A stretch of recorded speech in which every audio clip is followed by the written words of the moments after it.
Hola, mi nombre es Samuel, pastor de Nova.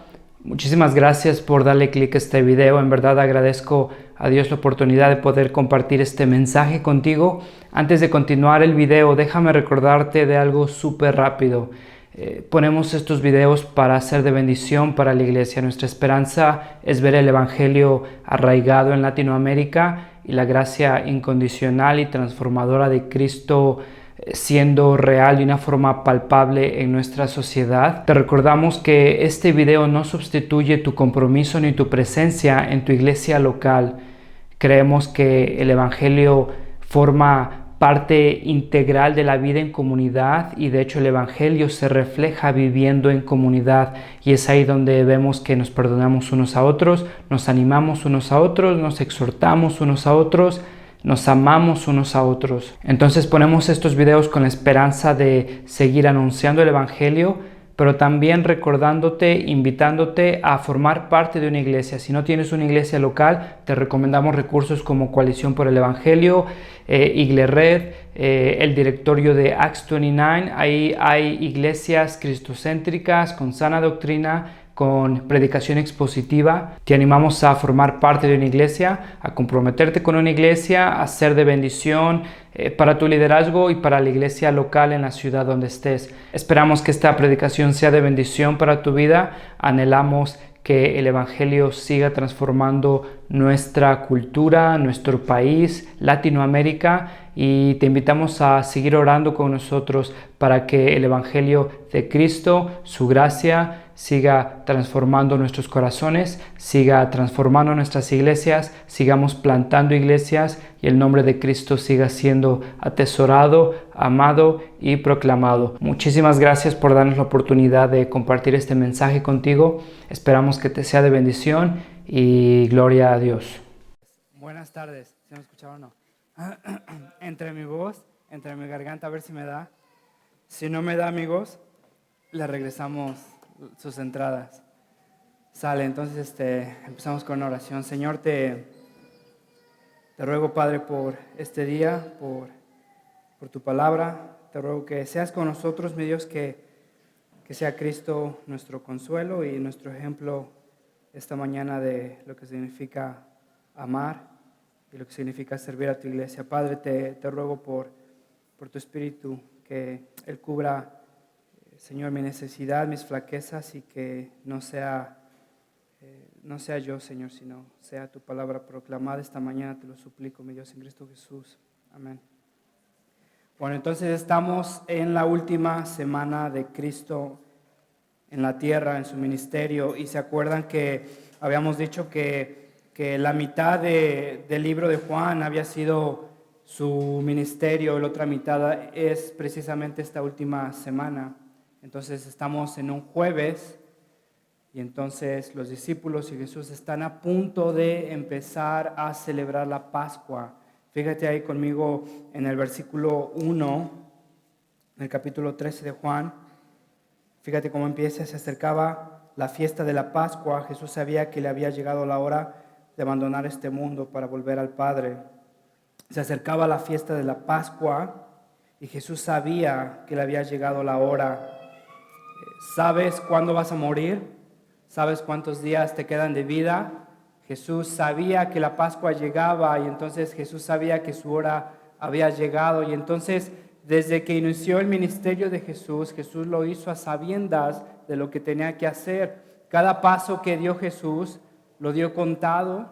Cada dirección que tomó Jesús la tomó en sujeción a la voluntad de Dios. Cada manco que sanó, cada paralítico que restauró, cada ciego que recobró la vida, cada difunto que resucitó, lo hizo bajo la voluntad de Dios. Jesús se dirige a Jerusalén. Una frase que se utiliza en los 4 evangelios es que Jesús dirige su cara hacia Jerusalén, y es una expresión de determinación, es una expresión de decisión, que Jesús no titubea. Jesús sabe lo que hace, Jesús sabe a dónde va, y entonces desde el primer día de su ministerio apunta a Jerusalén. Cada paso que da lo da contado, va hacia Jerusalén, sabe que no va a dar ni un paso menos ni un paso más, está en la última semana de su ministerio, Jesús sabe lo que va a pasar, la Pascua se acerca y entonces fíjate lo que dice, Jesús sabía que le había llegado la hora y habiendo amado a los suyos que estaban en el mundo, los amó hasta el fin.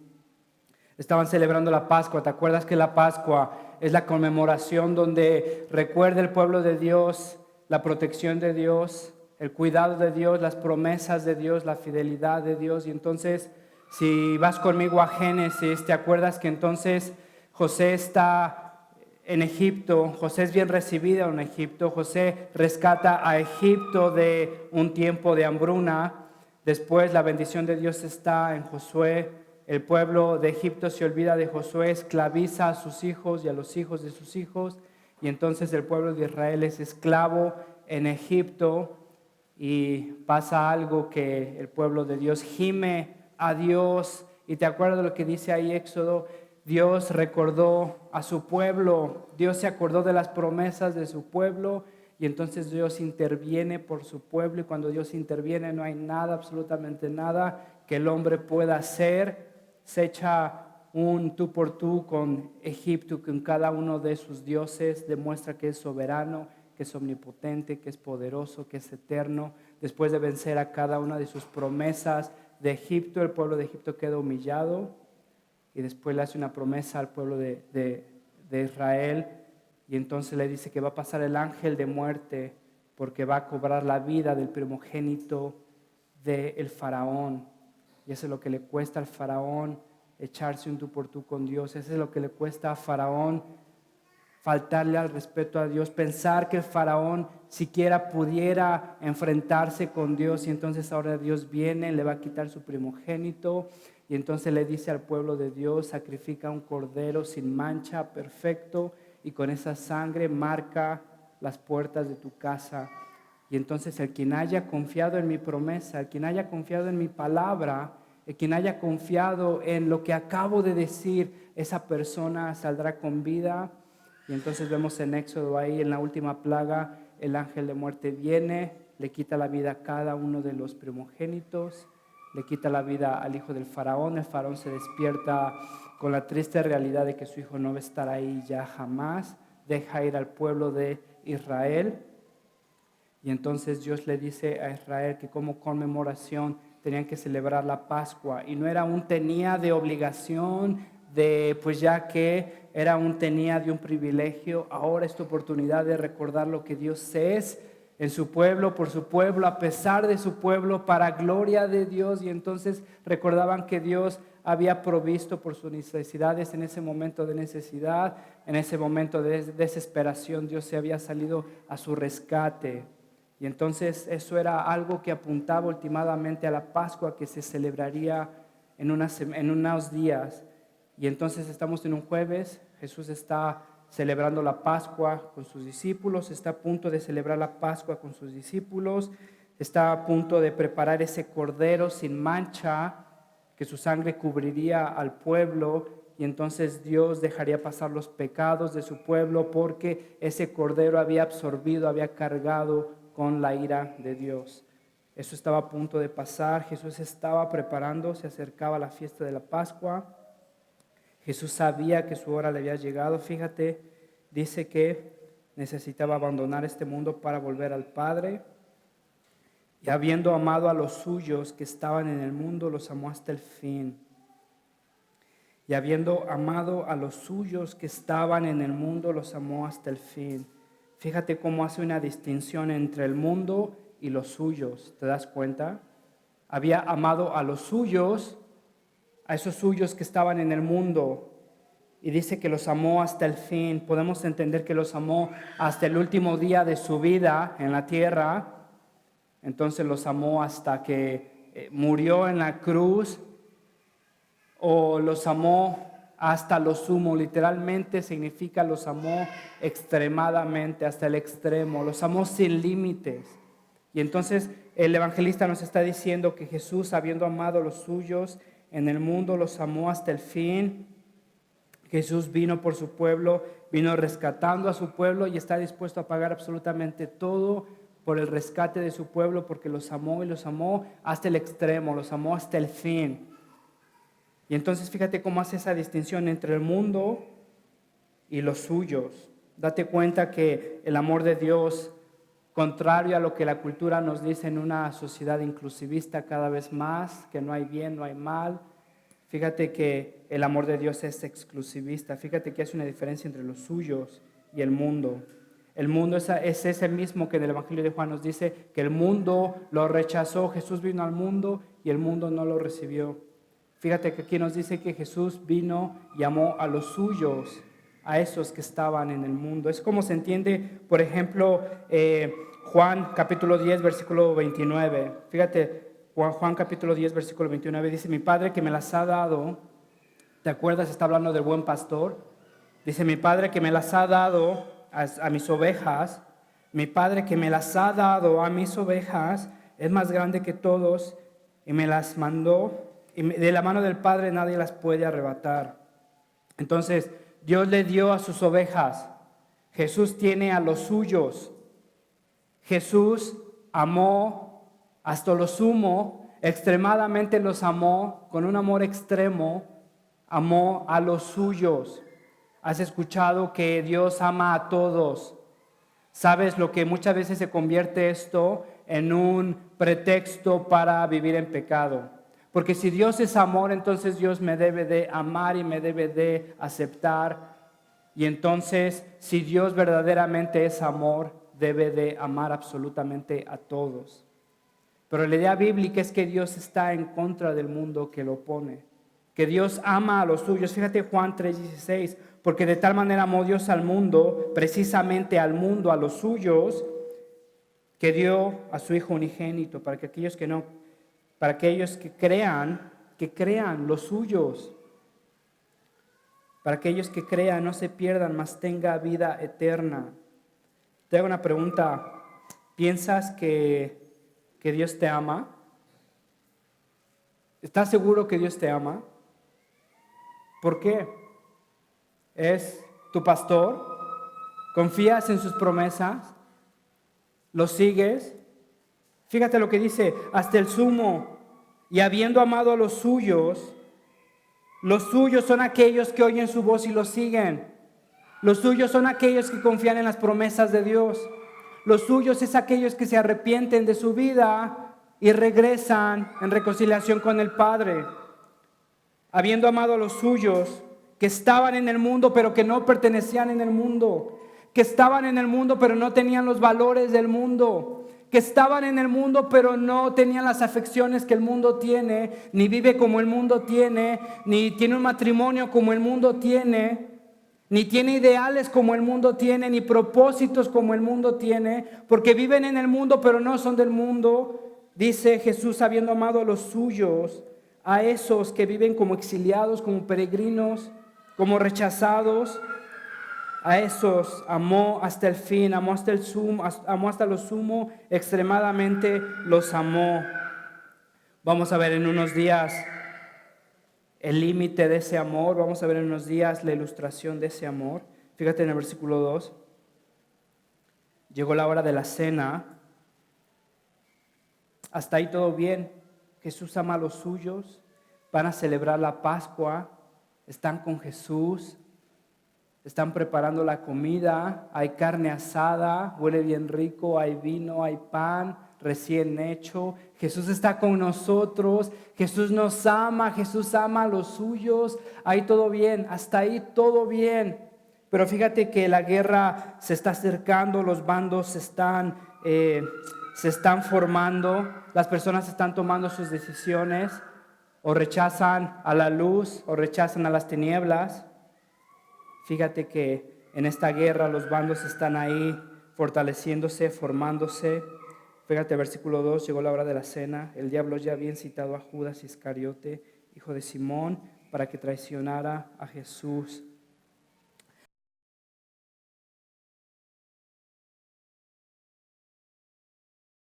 A Judas Iscariote, hijo de Simón. No es Judas, hijo de Santiago, no es Judas, hermano de Jesús, es Judas Iscariote y es Judas, hijo de Simón. Fíjate el legado que ha dejado Judas, el legado que ha dejado el padre de Judas. Ahora, por el resto de su vida, va a ser conocido como el papá de Judas.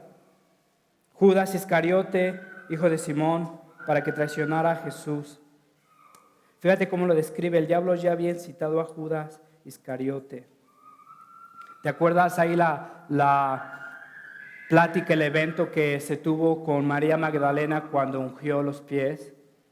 Y entonces, ¿te acuerdas la descripción que los sinópticos nos da?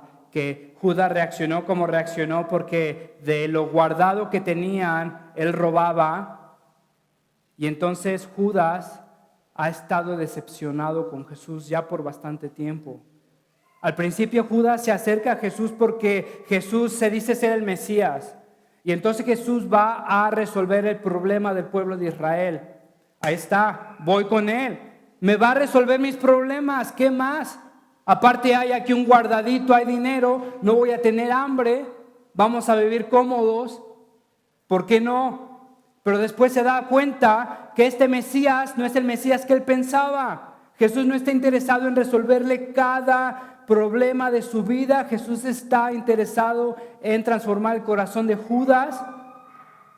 Jesús está interesado en llevar al pueblo de Israel a su arrepentimiento, no a darle un Salvador que pueda derrocar a Roma. Judas prueba a Jesús. Judas huele a Jesús, Judas vive con Jesús y entonces termina diciendo, este no es el Mesías que quiero. Y entonces Judas empieza a robarse dinero de las ofrendas que tenía este Jesús. Y entonces poco a poco, si te imaginas al principio, le costaba trabajo, no me vayan a ver. Después, pues ya que este Jesús nada más me anda trayendo ahí por todos lados, ni me ha comprado sandalias. Y después tal vez lo hacía más descaradamente, robando más y más y más dinero. Llega María que le unge los pies a Jesús. Judas reacciona aún más decepcionado. ¿Pero qué estás haciendo? Jesús no se merece todo este perfume. Lo que pudimos hacer con todo este perfume. Judas decide rechazar a Jesús. Y entonces fíjate aquí, el diablo ya había incitado a Judas Iscariote para que traicionara a Jesús. El Evangelio de Juan no nos dice, pero en los sinópticos vemos que Judas lo decide vendiendo por, ¿te acuerdas? 30 piezas de plata. Hoy en día serían 3,000 pesos. 3,000 pesos, 80,000 pesos. ¿Te acuerdas el frasco de nardo? María, ¿qué estás haciendo? ¿Por qué no hicimos algo más por Jesús? ¡Qué desperdicio! Estos 80,000 pesos a los pies de Jesús. ¿Qué estás loca? Se voltea, recibe, ¿cuánto? 3,000 pesos. 3,000 pesos. ¿Cuánto crees que le va a durar 3,000 pesos a Judas? ¿Cuánto crees? Tal vez, no sé, por mucho una semana. Acaba de traicionar al Mesías, aquella persona que se supone iba a rescatar a su pueblo. Para Judas son 3,000 pesos. Fíjate que el diablo ha estado incitando, tentando a Judas para traicionar a Jesús por 3,000 pesos. Para alguien, Jesús es suficiente y no hay nada que se equipare, no hay nada que sea suficiente en comparación con Jesús, ya sea mi vida, ya sea mi trabajo, ya sea una persona, ya sea una situación, ya sea mi reputación. No hay absolutamente nada que valga la pena si Jesús está conmigo. Para otra persona son 3,000 pesos. Para otra persona Jesús no es el quien dice ser. Para otra persona Jesús no resolvió mis problemas. Para otra persona Jesús no me está dando lo que me prometió. Que Jesús no le prometió nada más que estar con él. 3,000 pesos son suficientes. ¿Qué son esos 3,000 pesos? Para algunos es suficiente una situación. Para algunos es suficiente un sueldo. Para algunos es suficiente reputación. Para algunos es suficiente una idea de vida. Para algunos es suficiente una idea de familia. Para algunos es suficiente una persona. Si te dan un sueldo menos Jesús, el sueldo. Si te dan una situación menos Jesús, la situación. Si te dan un trabajo menos Jesús, dame el trabajo. Oye, pero este trabajo va a ocuparte, no vas a poder involucrarte en la iglesia, no vas a poder escribir tu palabra. Dame el trabajo, 3,000 pesos son suficientes. Oye, esta persona no te conviene, esta persona no conoce a Dios, esta persona no te va a apuntar a Dios. Dame la persona, 3,000 pesos son suficientes. Una persona llega quebrantada, desesperada, derramando 80,000 pesos a sus pies, este nardo, sabiendo que no hay nada que se equipare al valor de Jesús, llorando, esperando que lo que hace sea aprobado por Jesús. Otra persona es incitada por el diablo poco a poco hasta que la conciencia se encallece, su corazón se endurece y termina traicionando a Jesús. Y fíjate que en medio de este evento, en medio de esta drama, en medio de esta guerra, los bandos se están formando, los últimos días de Jesús se acercan, Jesús sabe lo que está pasando, Jesús no se achica, Jesús va y sigue haciendo lo que tiene que hacer. En el versículo 3, en medio de este drama, ve lo que dice: sabía Jesús que el Padre había puesto todas las cosas bajo su dominio y que había salido de Dios y él volvía. Así que se levantó de la mesa, se quitó el manto y se ató una toalla a la cintura. Luego echó agua en un recipiente y comenzó a lavarle los pies a sus discípulos y a secárselos con una toalla que llevaba en la cintura. Fíjate que en el Evangelio de Lucas, en el capítulo 22, se narra la misma situación, la misma cena. Se está celebrando la última cena con el Señor. Si los discípulos han estado poniendo atención, saben que es la última cena con Cristo. Saben que lo que viene es culminación del ministerio de Cristo, ¿te acuerdas? Están celebrando la cena y en el capítulo 22 de Lucas se nos dice que hay un altercado entre los discípulos. Y este altercado surge antes de que Jesús empiece a lavarle los pies a sus discípulos. En el Evangelio de Lucas, en el capítulo 22, se nos dice que estaban discutiendo por quién era el más importante. Estaban discutiendo, debatiendo por quién era el principal entre los 12. Es la última semana con Jesús. Hay muchas cosas que aprender, muchas cosas que preguntar. Abrazar a Jesús, que ya no va a estar con ellos. Y fíjate lo que está pasando. Están discutiendo por quién es el principal, quién es el mayor, quién es el más importante. Si me preguntas a mí, seguramente estaba Juan y Jacobo involucrados. Interesante, Juan en su evangelio no nos dice que él estaba involucrado, pero si me preguntas, podría decirte que puede ser que sea él, porque en el evangelio de Mateo capítulo 20 es Juan y es Jacobo que van con la mamá de ellos a pedirle a Jesús. Y fíjate, ahí dice que la mamá llegó hincándose, implorándose, como cuando el funcionario llegó rogándole: Señor, rescata a mi hija, se está muriendo. Como cuando la mujer que tenía reflujos llegó desesperada: Señor, rescátame. Con esa misma desesperación llegó la mamá de Juanito y la mamá de Jacobito, y entonces intercedió por ellos delante de Jesús, como cuando estabas en la primaria y tu mamá, sin avisarte, sin pedirte permiso, iba a hablar con tus amigos para que ya no te hicieran burla, y ya nada más te avisaban tus amigos, y no había funcionado, había empeorado la situación. Bueno, la mamá de, es bastante sano para mí desahogarme. Y fíjense que la mamá de Jacobo y Juan llega implorando a Jesús. Y les llega implorando, les llega pidiendo: Señor, cuando venga tu reino, dale un trono a la izquierda y un trono a la derecha a Jacobo y a Juan. Hasta ahorita pudieras pensar que tal vez la mamá, ya ves a veces cómo son las mamás, va ella por su propia cuenta e intercede por ellos sin que ellos estén de acuerdo, sin que ellos sepan. Pero fíjate en el versículo 22, Jesús responde, ustedes no saben lo que están pidiendo. Mateo capítulo 20, versículo 22, ustedes no saben lo que están pidiendo, le replicó Jesús. ¿Puede acaso beber el trago amargo de la copa que yo voy a beber? Y ellos respondieron, ellos estaban ahí. Ellos estaban ahí.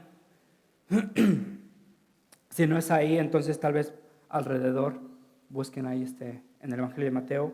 Entonces llega ahí y dice, ustedes no saben lo que están pidiendo, le replicó Jesús. ¿Ustedes acaso pueden beber el trago amargo de la copa que yo voy a beber? Y ellos responden, sí podemos. Ellos estaban ahí en la conversación. No es que la mamá de ellos había ido por su propia cuenta, ellos habían estado ahí. Me imagino a su mamá agarrándole las manos, diciendo, no tengan miedo, mijito, vamos a hablar con Jesús para que te den un reino. Y ellos responden, sí podemos. Jesús los ve y les dice, no pueden, pero van a compartir de mi sufrimiento. Bueno, son estas personas, si me preguntas a mí, las que están involucradas en esta conversación en la última cena. Lucas 22 nos dice que están ahí en un altercado, en una discusión, ¿quién es el más importante? Entonces en el Evangelio de Lucas, después de este altercado, Jesús lo escucha y después de esto, Jesús va y empieza a lavarle los pies. Regresa conmigo ahí al Evangelio de Juan, versículo 3. Sabía Jesús que el Padre había puesto todas las cosas bajo su dominio y que había salido de Dios y a él volvía. Así que se levantó de la mesa, se quitó el manto y se ató una toalla a la cintura. Luego echó agua en un recipiente y comenzó a lavarle los pies a sus discípulos y a secárselos con una toalla que llevaba en la cintura. Es justo después de que los discípulos están discutiendo quién es el más importante. Fíjate cómo empieza. Sabía Jesús que el Padre había puesto todas las cosas. Versículo 4, así que es una preposición conjuntiva. Y esta preposición conjuntiva une dos oraciones. Espérenme, voy a tomar agua porque me estoy muriendo. Gracias. Ya, perdón. Que no pasa nada otra vez. Esta preposición es una preposición conjuntiva, une a las dos oraciones, pero es una oración consecutiva.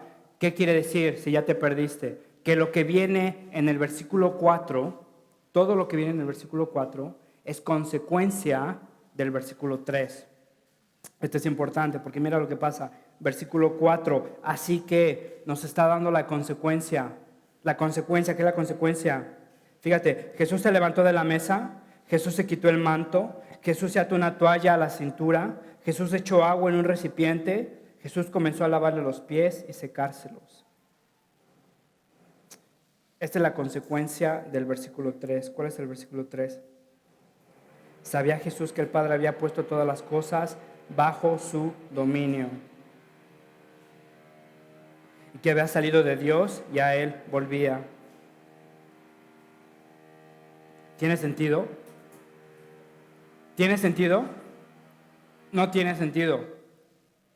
Si es Jesús quien dice ser, si es Jesús que está saliendo del Padre, si es Jesús Dios mismo, si es Jesús el Mesías, el Hijo del Hombre, si es Jesús aquel que había sido prometido en el Antiguo Testamento, que vendría como soberano, reclamando su reino, ¿qué hace? ¿Qué hace? Quitándose un manto, atándose una toalla, echando agua en un recipiente, lavándole los pies a los discípulos. Sabía Jesús que el Padre había puesto todas las cosas bajo su dominio y que había salido de Dios y Él volvía. Fíjate la segunda parte del versículo 6, cuando llegó a Simón Pedro. Cuando llegó a Simón Pedro, te deja entender que le estuvo lavando los pies a los demás discípulos. Llega a Simón Pedro, empieza a lavarle los pies. Y fíjate el versículo 6. Cuando llegó a Simón Pedro, este le dijo: ¿y tú, Señor, me vas a lavar los pies a mí? Fíjate que el énfasis está en las preposiciones, como está escrito, como Juan lo escribió, el énfasis está en las preposiciones, en los adverbios personales, en el mí y en el tú. Están hasta el frente de la oración. Ellos pueden poner las palabras en el orden que quieran. Juan los puso en el frente para que te des cuenta que el énfasis está ahí. Entonces literalmente dice: tú, a mí, tú me estás lavando los pies, a mí. Fíjate la reacción de este Pedro. No tenía sentido lo que estaba pasando. Jesús es el Mesías, Jesús es el Cristo y está actuando como un esclavo. ¿Te acuerdas cuando habíamos hablado de María ungiendo, a Marta ungiendo a este Jesús? Que lavarle los pies a una persona solamente lo hacían los esclavos, y no solamente los esclavos, sino los esclavos que no eran judíos. No solamente los esclavos que no eran judíos, sino los esclavos que no tenían ninguna otra experiencia ni talento. Eran los que estaban al fondo del estrato social. Y entonces no había calles pavimentadas, había mucho polvo. El medio de transporte principal eran animales de carga. Si te imaginas, los animales hacen sus desechos, llueve, se hace un lodazal, se orinan, se hace un lodazal. Es el mismo lugar, la misma ruta por donde la gente estaba caminando. Algo cultural, algo bastante esperado era que llegaban a la casa a comer, y lo primero que hacían era que un esclavo no judío, un esclavo más joven, sin talento, el que los empezaba a lavar los pies. Y entonces empezaba a quitarles el lodo de orín, de tierra, de estiércol. Era algo que nadie lo quería hacer. No muy diferente a que alguien limpie a otra persona después de ir al baño. Es algo vergonzoso. Nadie lo quiere hacer. Fíjate la reacción de Pedro. Tú, a mí.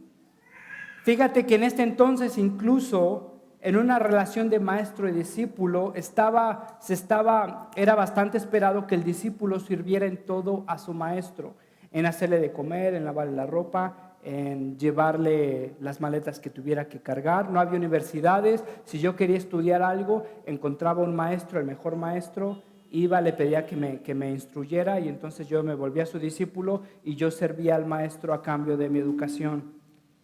Ahora había algo que incluso en medio de esta relación no se hacía, jamás se hacía, ni se esperaba, que era que el discípulo le lavara los pies al maestro. Era algo impropio, era algo bastante humillante, indecoroso, era algo bastante personal, era algo que te avergonzaba tener los pies así, que eres un esclavo que no conocías, que no estabas familiarizado, que lo hiciera. No te sentías mal porque pues para eso estaba, le pagabas para hacerlo. Aquí está Jesús, a quienes ellos vieron haciendo milagros, resucitando, predicando, diciendo que es la representación de Dios, lavándole los pies. Versículo 7, ahora no entiendes lo que estoy haciendo, le respondió Jesús, pero lo entenderás más tarde. En el versículo 8, no, simplemente no, protestó Jesús. No protestó Pedro: jamás me lavarás los pies. Date cuenta de la contradicción. Está reconociendo a Jesús como Señor y le está diciendo que no. Está reconociendo a Jesús como Señor, pero lo está corrigiendo. No muy diferente a Mateo 16, cuando Jesús les dice que tiene que sufrir. Pedro, fíjate, Mateo 16, 22, Pedro lo levantó aparte y comenzó a reprenderlo. De ninguna manera, Señor. No, Señor, esto no sucederá jamás. El llamarle Señor a alguien era reconocer su autoridad, su posición. Le está diciendo: no, Señor, estás mal. No, eres Señor, pero no se va a poder hacer lo que quieres. Lo siento. Fíjate en el versículo 8, regresamos a Juan. Versículo 8 dice: no, protestó Pedro, jamás me lavará los pies.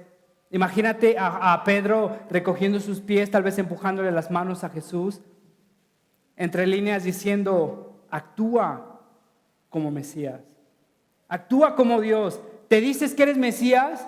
¿Dices que eres soberano? Actúa, empieza a actuar como soberano.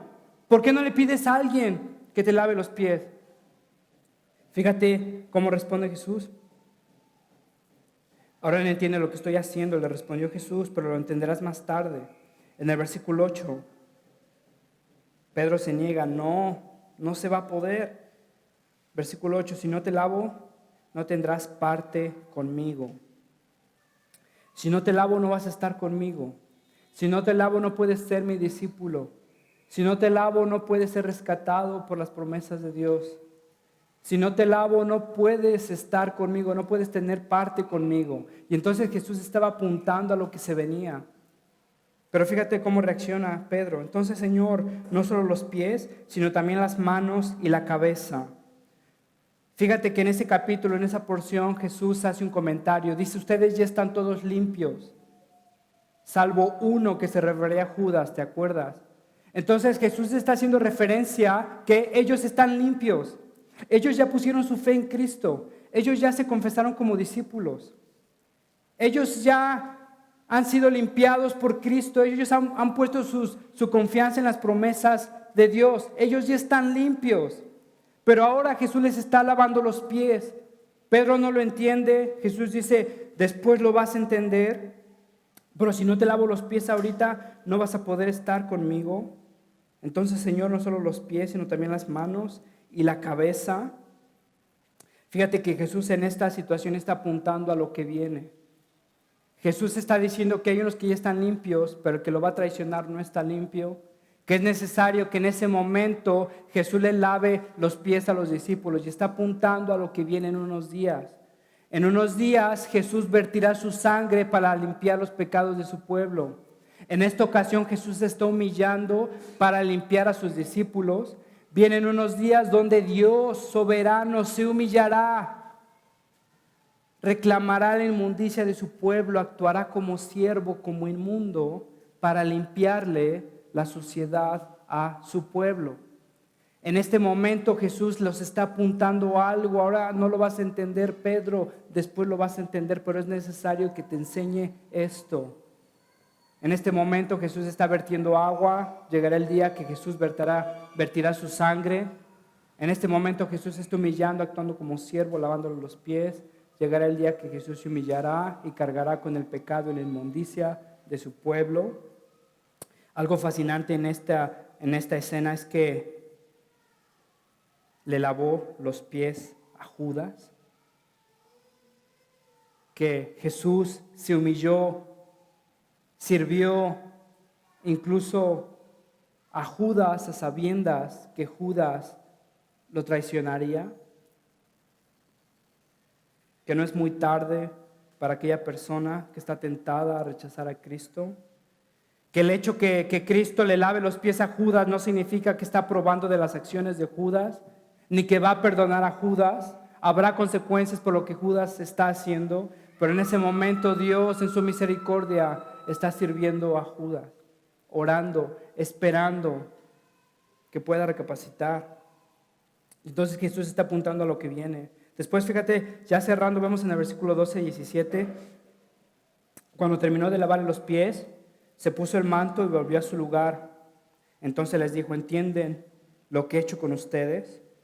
Ustedes me llaman maestro y dicen bien, pues lo soy. Pues si yo, el Señor y el Maestro, les he lavado los pies, también ustedes deben lavarse los pies los unos a los otros. Les he puesto el ejemplo para que hagan lo mismo que yo he hecho con ustedes. Ciertamente les aseguro que ningún siervo es más que su amo y ningún mensajero es más que el que lo envió. ¿Entienden esto? Dichosos serán si lo ponen en práctica. Ahora fíjate aquí, lo que me incomoda de este pasaje es que Jesús bajó el estándar, que no hay demasiado importante para servir. Y entonces cuando yo leo este pasaje, y entonces entiendo que si Cristo se humilló así por sus discípulos, y entonces me está diciendo, si yo, el Señor y el Maestro, les he lavado los pies, también ustedes deben lavarse los pies los unos a los otros. Les he puesto el ejemplo para que hagan lo mismo que yo he hecho con ustedes. Si son mis discípulos, actúen como mis discípulos. Ciertamente les aseguro que ningún siervo es más que su maestro. Dichosos serán si lo ponen en práctica. El perdonado perdona, el que se sabe perdonado perdona, el que se sabe verdaderamente amado, incondicionalmente amado, ama, el que se sabe servido, amado hasta lo sumo, esa persona es libre para poder humillarse por los demás. Déjame explicártelo así. Si en el Evangelio yo encuentro que soy amado incondicionalmente, a pesar de lo que soy, no voy a buscar mi amor en las demás personas. Disfruto del aprecio de las demás personas, pero mi gozo, mi identidad no se encuentra en el amor de las otras personas. Porque ya sé que en el Evangelio soy incondicionalmente, eternamente amado. Sí, me sé perdonado. Si me sé perdonado a pesar de lo que he hecho, incondicionalmente perdonado, soy libre, verdaderamente libre para perdonar a los demás. ¿Sabes por qué? Porque no hay pecado que se equipare al pecado que yo cometí en contra de Dios en la cruz de Cristo. No hay pecado. Si alguien me es infiel, si alguien habla mal de mí, no se compara a lo que yo atenté en contra de la santidad de Dios. Y si Dios me perdonó incondicionalmente, yo tengo los recursos para perdonar incondicionalmente. Sí, yo me sé servido por Dios. Si entiendo que Cristo se humilló para servirme a mí, tú, a mí, tengo la libertad para humillarme y servirle a los demás. No importa que sean fresas o que sean nacos, que sean güeros, que sean prietos, que sean ricos, que sean pobres. No importa. Me puedo humillar por los demás. Puedo servirles. Puedo buscar su bien espiritual. Puedo buscar su bien máximo, acercarlos más a Dios. Puedo morir a mí mismo para acercarlos más a Dios, para servirlos, para fortalecerlos. ¿Hay algo que esté en tus límites que no estuvieras dispuesto a hacer porque es demasiado humillante para el servicio de tu iglesia, de tus hermanos? Fíjate lo que Jesús nos dice. Les he puesto el ejemplo para que vengan, para que hagan lo mismo que yo he hecho con ustedes. Ciertamente les aseguro que ningún siervo es más que su amo, y ningún mensajero es más que el que lo envió. ¿Entienden esto? Dichosos. Cuando escuche la palabra dichoso, recuerda el Evangelio, el Sermón del Monte. Dichoso, bienaventurado. Bienaventurado, literalmente felicísimo, extremadamente feliz serás si lo pones en práctica. ¿Quieres ser feliz? ¿Quieres encontrar gozo? ¿Quieres encontrar felicidad? Si no estás satisfecho, si no estás pleno, tal vez incluso en tu matrimonio, en tu iglesia, en tu familia, si te encuentras desilusionado, si no encuentras esa dicha, tal vez es porque te estás sirviendo a ti mismo. Tal vez es porque no estás buscando el gozo donde Jesús nos dice que está. Dichosos serán si lo ponen en práctica. Es más dichoso dar que recibir. Confiamos en las palabras de Dios, vivimos sirviendo a los demás, buscando humillarnos para el beneficio de los demás. Y entonces en este contraste, Judas ve por sí mismo, Judas se sirve a sí mismo, Judas tiene su recompensa, 30 piezas de plata. El cristiano ve por su hermano y pone en práctica lo que vio de su maestro. Entonces en la cena del Señor recordamos precisamente eso, que Dios se humilló por nosotros, que Dios derramó su sangre como derramó agua a los pies de sus discípulos. Dios derramó sangre para limpiarnos de nuestras inmundicias. Si con el agua limpió la inmundicia en los pies de los discípulos, con su sangre limpia nuestros corazones. Si Dios se humilló por nosotros, ¿podremos humillarnos por los demás? ¿Habrá alguien que no puedes perdonar, que tu orgullo te impide? ¿Habrá alguien que no puedes servir? Este es el momento para arrepentirte, para recordar lo que Dios hizo en la cruz de Cristo. Y entonces en la Cena del Señor recordamos eso. Si hemos caminado contigo en la Cena del Señor, si sabes lo que significa bienvenido, te animamos a recordar con nosotros. Y si no es así, no pasa nada. Este es un momento en donde recordamos el Evangelio una vez más. Y te animamos que si tienes dudas, te acerques con nosotros y podamos platicar más. Señor, te ruego, Padre, por este día, Padre, por tu palabra. Gracias por permitirme terminar.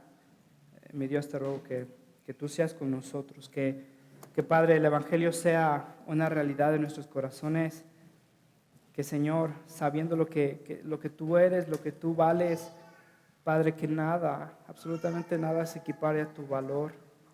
No hay 30 piezas de plata, 30 piezas de oro, 30 vidas, Padre, que puedan por lo menos ser una sombra de lo que tú has hecho por nosotros. Mi Dios, te ruego que tú seas con tu iglesia, que tú nos muevas a dar frutos del Evangelio, Señor, a encontrar gozo en amar a los demás, servir a los demás como Cristo lo ha hecho por nosotros. Y mi Dios, que tú seas con nosotros esta mañana y que tu palabra sea glorificada. Padre, te lo ruego en Cristo Jesús.